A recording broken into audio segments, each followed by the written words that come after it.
जय माता दी। आज शुक्रवार के दिन आइए सुनते हैं माँ अन्नपूर्णा की यह कथा। एक समय की बात है, काशी निवासी धनंजय की पत्नी का नाम सुलक्षणा था। उसे अन्य सब सुख प्राप्त थे, केवल निर्धनता ही उसके दुख का कारण थी। यह दुख उसे हर समय सताता था।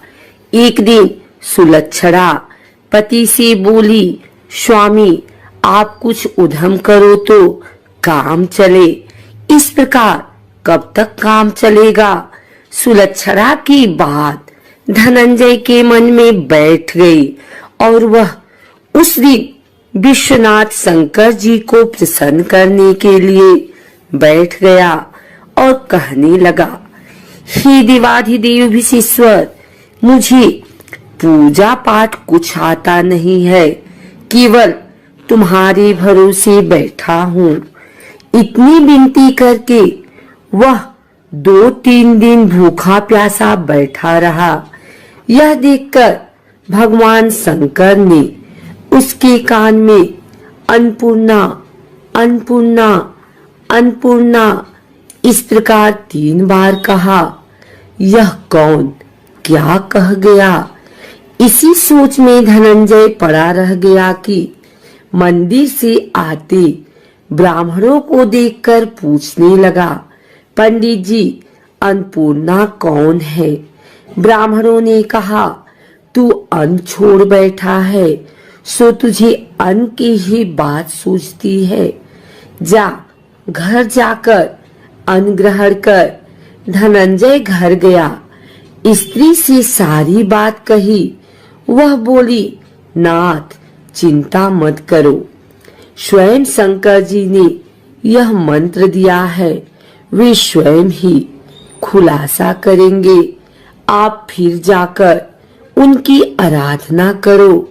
धनंजय फिर जैसा का तैसा पूजा में बैठ गया। रात्रि में शंकर जी ने आज्ञा दी, कहा तू पूर्व दिशा में चला जा। वह अन्नपूर्णा का नाम जपता जाता और रास्ते में फल खाता, झरनों का पानी पीता जाता। इस प्रकार कितने ही दिनों तक चलता गया। वहां उसे चांदी सी चमकती वन की शोभा देखने में आई। सुंदर सरोवर देखने में या उसके किनारे कितनी ही अप्सराएं झुंड बनाए बैठी थी। एक कथा कहती थी और सब माँ अन्नपूर्णा इस प्रकार बार बार कहती थी। यह अगहन मास की उजेली रात्रि थी और आज से ही व्रत का आरंभ था। जिस शब्द की खोज करने वह निकला था, वह उसे वहां सुनने को मिला। धनंजय ने उनके पास जाकर पूछा, हे देवियों, आप यह क्या कर रही हो? उन सब ने कहा, हम सब माँ अन्नपूर्णा का व्रत करती हैं। व्रत करने से की गई पूजा क्या होता है? यह किसी ने किया भी है? इसे कब किया जाए? कैसा व्रत है और इसकी विधि क्या है? मुझसे भी कहो। वे कहने लगी, इस व्रत को सब कोई कर सकते हैं। 21 दिन तक के लिए 21 गांठ का सूत लेना चाहिए। 21 दिन यदि न बने तो 1 दिन उपवास करें। यह भी न बने तो केवल कथा सुनकर प्रसाद लें। निराहार रहकर कथा कहें। कथा सुनने वाला कोई न मिले तो पीपल के पत्तों को रख, सुपारी या घृत कुमारी वृक्ष को सामने कर, दीपक को साक्षी कर, सूर्य, गाय, तुलसी या महादेव को बिना कथा सुनाए मुख में दाना न डालें। यदि भूल से कुछ पड़ जाए तो 1 दिवस फिर उपवास करें। व्रत के दिन क्रोध न करें और झूठ न बोले। धनंजय बोला, इस व्रत के करने से क्या होगा? वे कहने लगी, इसके करने से अंधों को नेत्र मिले, लूलों को हाथ मिले, निर्धन के घर धन आए, बाझी को संतान मिले, मूर्ख को विद्या आए। जो जिस कामना से व्रत करे माँ उसकी इच्छा पूरी करती है। वह कहने लगा, बहनों, मेरे भी धन नहीं है, विद्या नहीं है, कुछ भी तो नहीं है। मैं तो दुखिया ब्राह्मण हूँ, मुझे इस व्रत का सूत दोगी? हाँ भाई, तेरा कल्याण हो, तुझे देंगी।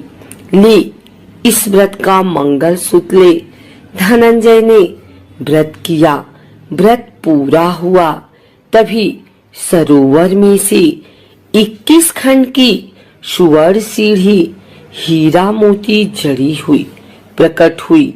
धनंजय जय अन्नपूर्णा अन्नपूर्णा कहता जाता था।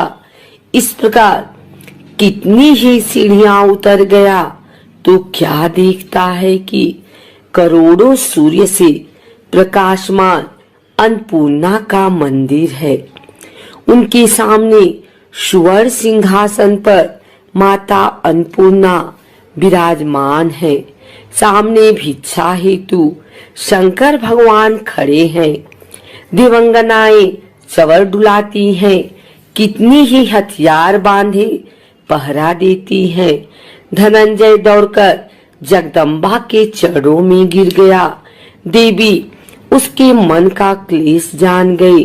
धनंजय कहने लगा, माता, आप तो अंतर्यामिनी हो, आपको अपनी दशा क्या बताऊं?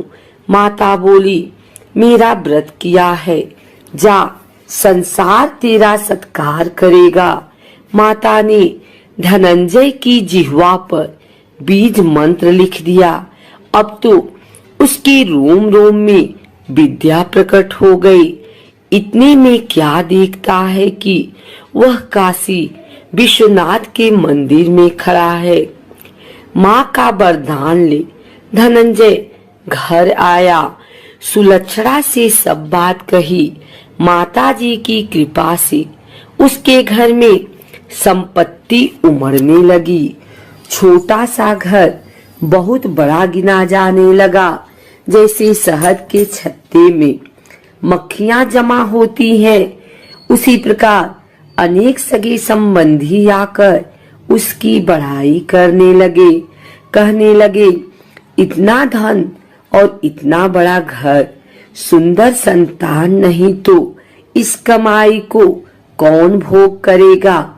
सुलक्षणा से संतान नहीं है, इसलिए तुम दूसरा विवाह करो।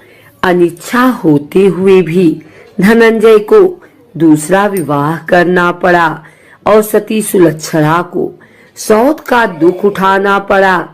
इस प्रकार दिन बीतते गए। फिर अगहन मास आया।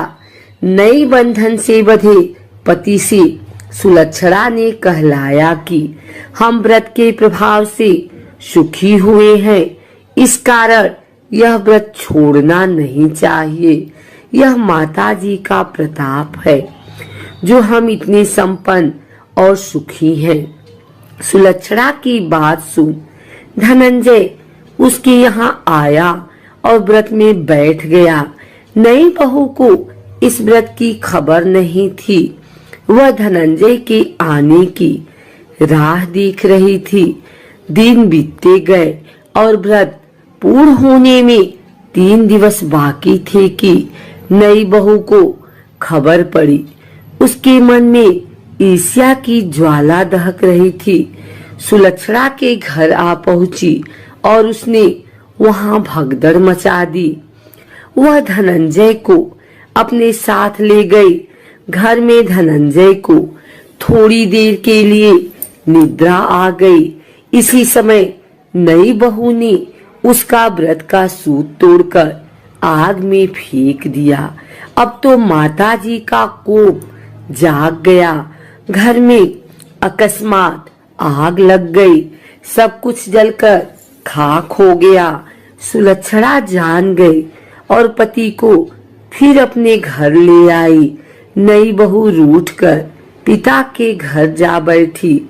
पति को परमेश्वर मानने वाली सुलक्षणा बोली, नाथ घबराना नहीं, माताजी की कृपा अलौकिक है। पुत्र कुपुत्र हो जाता है पर माता कुमाता नहीं होती। अब आप श्रद्धा और भक्ति से आराधना शुरू करो, वे जरूर हमारा कल्याण करेंगी। धनंजय फिर माता के पीछे पड़ गया। फिर वही सरोवर सीढ़ी प्रकट हुई, उसमें माँ अन्नपूर्णा कहकर वह उतर गया। वहां माताजी के चरणों में रुदन करने लगा। माता प्रसन्न हो बोली, यह मेरी स्वर्ण की मूर्ति ले, उसकी पूजा करना, तू फिर सुखी हो जाएगा। जा, तुझे मेरा आशीर्वाद है। तेरी स्त्री सुलक्षणा ने श्रद्धा से मेरा व्रत किया है, उसे मैंने पुत्र दिया है। धनंजय ने आंखें खोली तो खुद को काशी विश्वनाथ के मंदिर में खड़ा पाया। वहां से फिर उसी प्रकार घर को आया। इधर सुलक्षणा के दिन चढ़े और महीने पूरे होते ही पुत्र का जन्म हुआ। गांव में आश्चर्य की लहर दौड़ गई, मानता आने लगा। इस प्रकार उसी गांव की निसंतान सेठ के पुत्र होने पर उसने माता अन्नपूर्णा का मंदिर बनवा दिया। उसमें माताजी धूमधाम से पधारी, यज्ञ किया और धनंजय को मंदिर के आचार्य का पद दे दिया।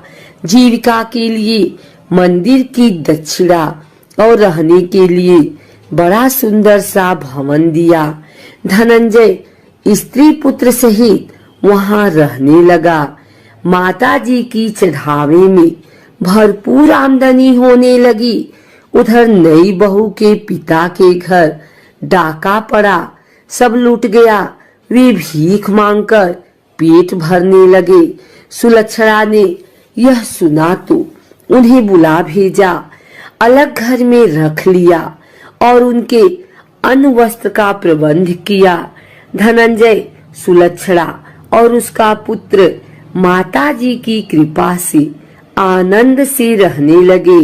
माताजी ने जैसे इनके भंडार भरे वैसे सबके भंडार भरे।